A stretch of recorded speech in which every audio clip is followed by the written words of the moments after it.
Welcome to T equals, or this equals. So the idea is that this equals answers, this equals explanations about maths. So we're going to do a little review of some concepts that we did discuss earlier this year about dimensions of shapes. And we're going to tie that into a lesson or a new unit about angle relationships. So we're going to start with a little bit of review, and here we are with a single point. And as you can see, we have a single point just here. And we know from previous lessons that these are the properties of a single point. A single point has 0 dimensions, yeah? It actually has no dimensions. And a single point has 360 degrees around it. So we can just draw on there. 360 degrees, yeah? And then the next concept we're going to review is a straight line. So this is what a straight line looks like. Make sure when you draw diagrams of your straight lines that you include these arrows, because those arrows imply that the line goes on for infinity, which is the definition of a straight line, if you guys remember from your previous cube activities. So we've just got a couple of properties here. We won't write them all, but a straight line has 1 dimension.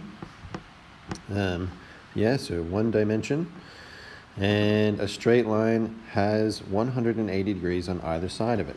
So let's just draw that. So that means that a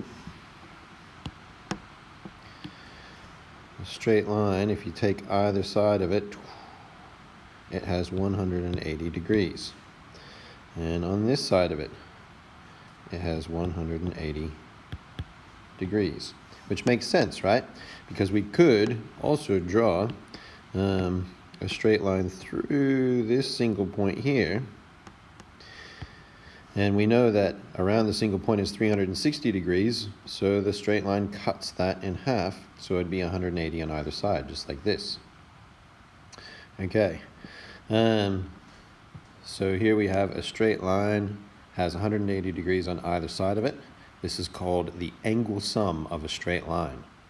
So the angle sum of a straight line is 180 degrees.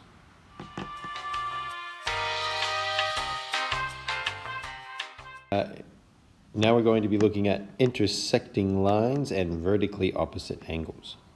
So when we have intersecting lines, it just means 2 lines that cross each other, right? So when lines cross each other, they're called intersecting lines because they literally intersect.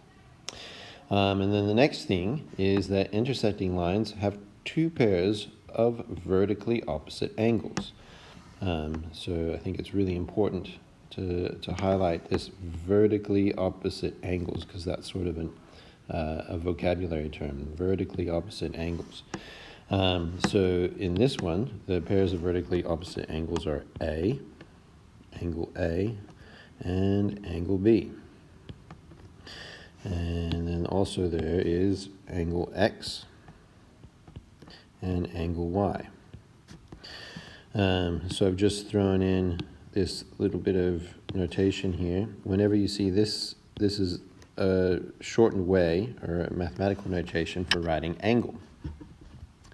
Now, another interesting point about vertically opposite angles, yeah, is that they are always equal. Vertically opposite angles are always equal. And I'm just going to highlight that vertically opposite angles in red again, just because that is definitely vocabulary. They're always equal. So we can say that angle A equals angle B, and angle X equals angle Y, always, because they're vertically opposite. So whenever you have intersecting lines, it creates these 2 pairs of vertically opposite angles, and you know that when they're opposite each other, they're always going to be the same.